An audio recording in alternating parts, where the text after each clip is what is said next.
Hello guys. Hello guys.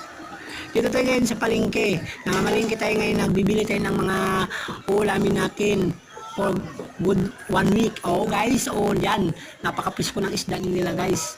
So, dito pipili tayo ng murang isda upang ating uulamin sa loob ng 1 linggo.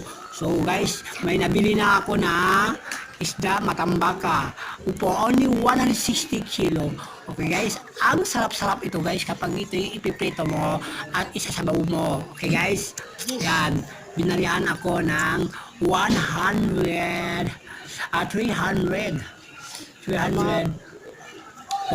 dahil 160 yung kilo niya. Okay guys, hanap tayo ng ibang isda dahil mag-i-stack tayo ng ulam for one week. Thank you guys for my new video. Guys, sabi mo din. Panahon siya na.